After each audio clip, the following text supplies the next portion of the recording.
Hello लोगोफोर दिनैहाय Zomato' डिलिभारिनि ब्लग जागोन। जमेट' डिलिभारिनि ब्लग खालामफैदों।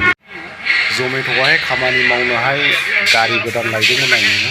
भारा गारि सानसेयावहाय 700 खामाय लायो, थाइसेबो लाया। 500 600 खामाय लायो, 100 लायो। आं गारि गोदान लायदों आङो भारायावहाय। नोंथांमोना लिंहरथाय जाबाय माबायदि मावगोन जमेट'आवहाय। जमेट'नि अर्डार नेबाय थादोंलै, नाङानो माथो नेथाबबायलाबो। दिनै निसा 800 थाखा हानाय नङादां बेंगालराव जमेट'नि मावनाया। आसामाव थाङा मावहैनांसिगोनदां। उनावबो बेंगालरफोरा जमेट' मावनो हागोन, मोजां सेलारि मोनगोन जमेट'आवला। गारिल' सालायनो रोङो जानांगौ आरो। हटेलनि खाथियाव जमा दं जों, हटेल अरियन हटेल। हटेलाव जमा दं, नायना हटेलाखौ। गारियाबो गोदान बख'दोंमोन। बेंगालरनि गारिया जिप।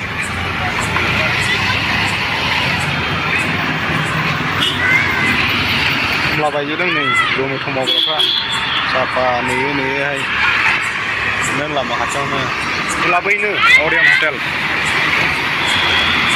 बैनो हमो।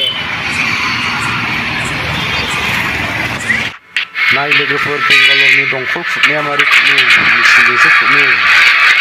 जोंनि बायदि हजोंनि बायदि आसामनि बायदि खुरना ओरैहाय दंखलाखौहाय। ओरै मेचिनजोंनो गावनो खुरनो, गावनो पाइप लागायो। बिदिखा ओरैनो खमसे खम 300 फुट गोथौ बिदि खुरनांगौ होनब्लासो दै मोनो। आरो बारासो जाबावोदां। दंखल खुरनायावनो खमसे खम लाखसो थाङो बिसिना। जोंनिला हाजाराव जाहैबाय, बिसिना लाखआनो थाङो। दालाङाव थांबाय जाबाय दंखल खुरनाया मारै खुरनो हनै। बेवहाय दै मोनाखिसै जाहैदों दंखल खुरनाया, ओंखायनो पाइपमाखौ बख'फिनबाय। दैनिबो प्रब्लेम बिसिना बबेबा जायगायावहाय गोथौ खुरब्लाबो दैयाखौ मोननो नागिरा। जोंनि आसामनि बायदि नङा ओरैहाय। दैयानो मोनाखिसै नै एफा गोथौ खुरनानै 300 फिट गोथौ खुरनानैबो दैयानो मोनाखिसै। बेसेबां खस्थ' जागोन खुरनायावहाय।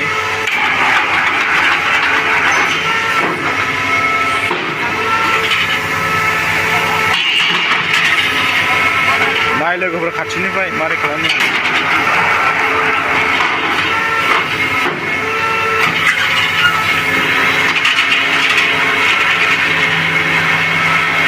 ओरैनो दंखल खुरनाया एसे खुरनो दंखला।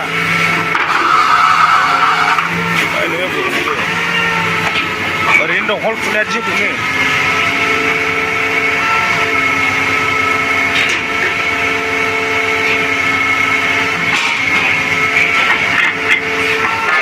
पाइपआव खुलिसिगोन आरो हमथानायसो इयो अर हमथाग्राया। मोनसे खुलिबाय, खुलिसिगोन आरो